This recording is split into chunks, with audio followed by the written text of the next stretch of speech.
The Lives of the Saints by Father Alban Butler, March 30th, St. John Climacus, A.D. 605. St. John, generally distinguished by the appellation of Climacus from his excellent book entitled Climax, or The Ladder to Perfection, was born about the year 525, probably in Palestine.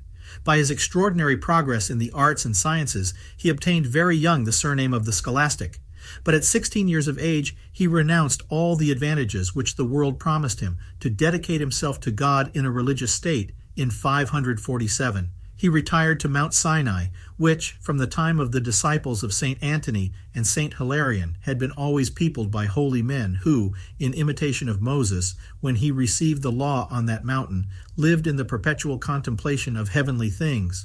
Our novice, fearing the danger of dissipation and relaxation, to which numerous communities are generally more exposed than others, chose not to live in the great monastery on the summit, but in a hermitage on the descent of the mountain, under the discipline of Martyrius, a holy ancient anchoret.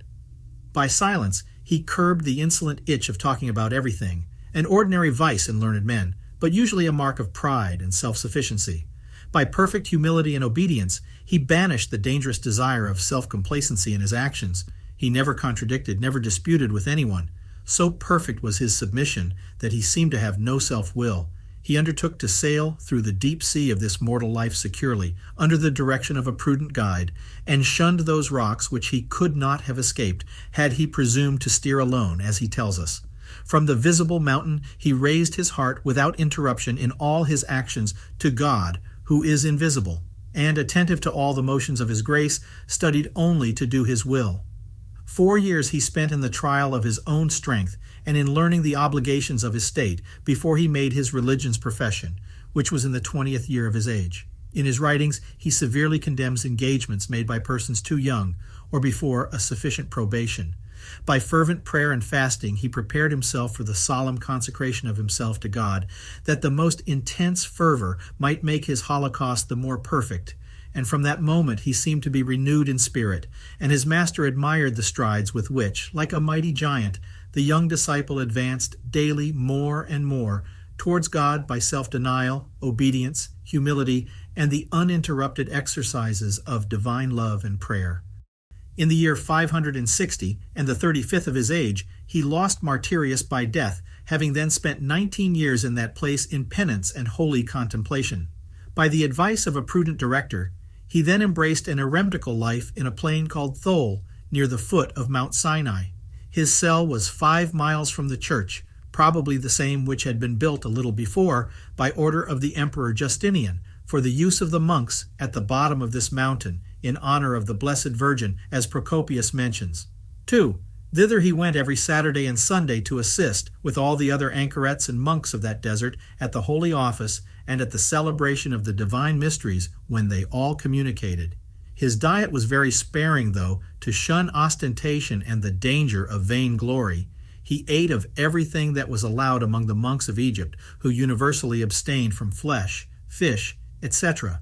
Prayer was his principal employment, and he practiced what he earnestly recommends to all Christians, that in all their actions, thoughts, and words they should keep themselves with great fervor in the presence of God and direct all they do to his holy will.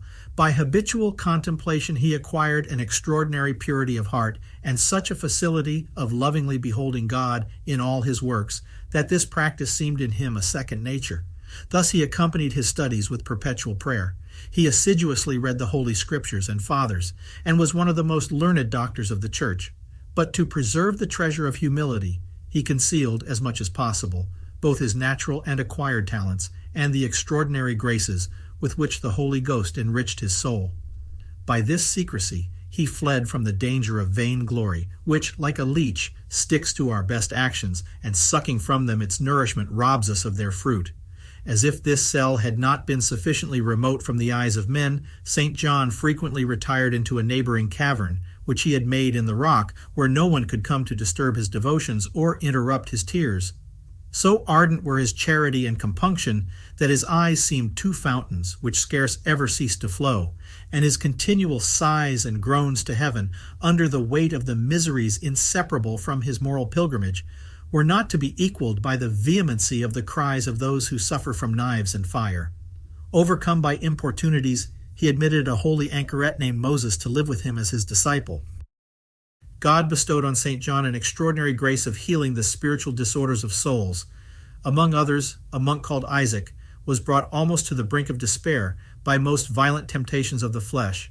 He addressed himself to St. John, who perceived by his tears how much he underwent from that conflict and struggle which he felt within himself. The servant of God commended his faith and said, "My son, let us have recourse to God by prayer." They accordingly prostrated themselves together on the ground in fervent supplication for a deliverance, and from that time the infernal serpent left Isaac in peace. Many others resorted to St. John for spiritual advice, but the devil excited some to jealousy, who censured him as one who, out of vanity, lost much time in unprofitable discourse. The saint took this accusation, which was a mere calumny, in good part and as a charitable admonition. He therefore imposed on himself a rigorous silence for near a 12-month.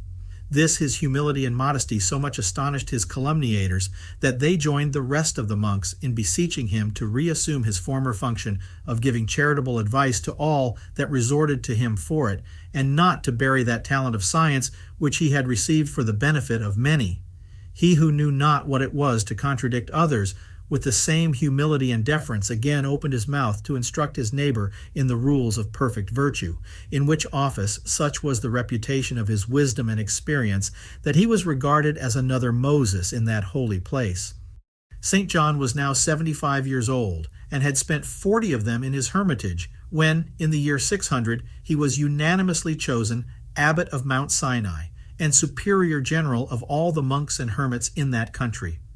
Soon after he was raised to this dignity, the people of Palestine and Arabia, in the time of a great drought and famine, made their application to him as to another Elias, begging him to intercede with God in their behalf.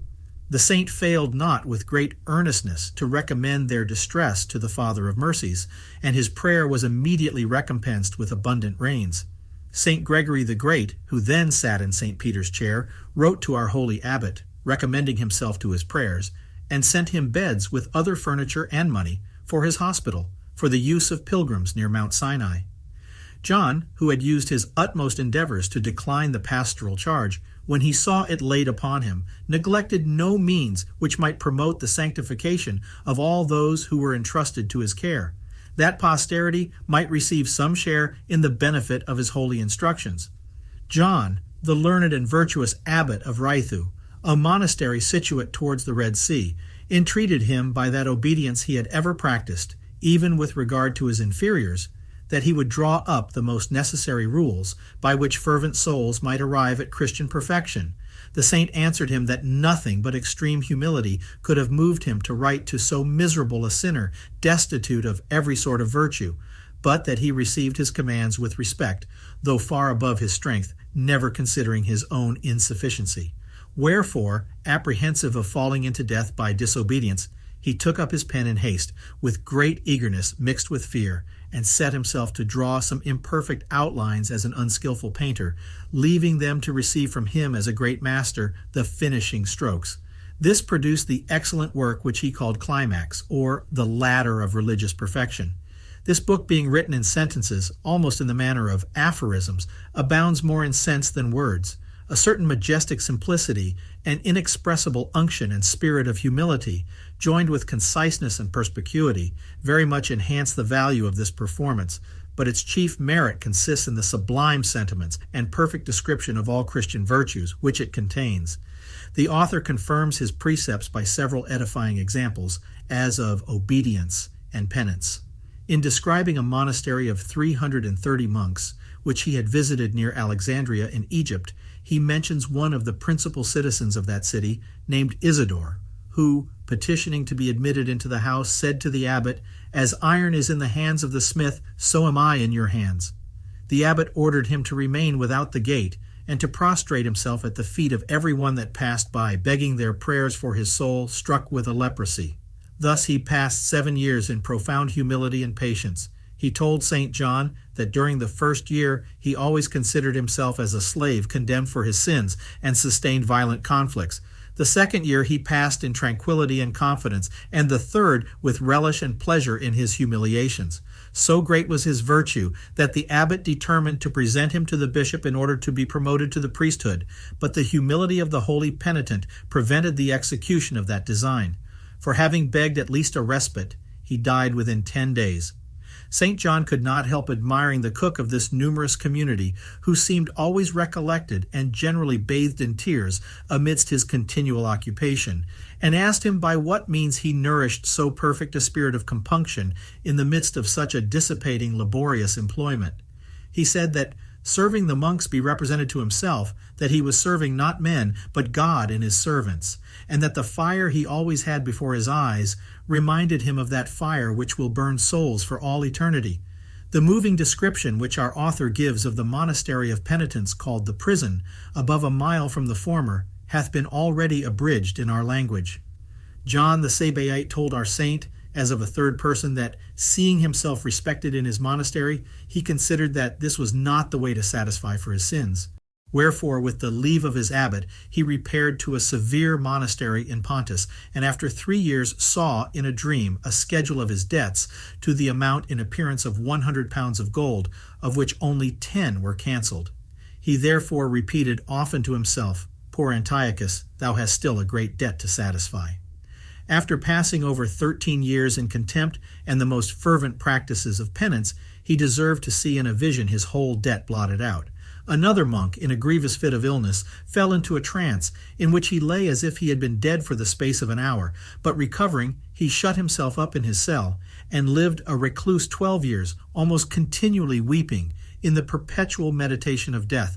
When he was near death, his brethren could only extort from him these words of edification: "He who hath death always before his eyes will never sin." John, Abbot of Rythu, explained this book of our saint by judicious comments, which are also extant.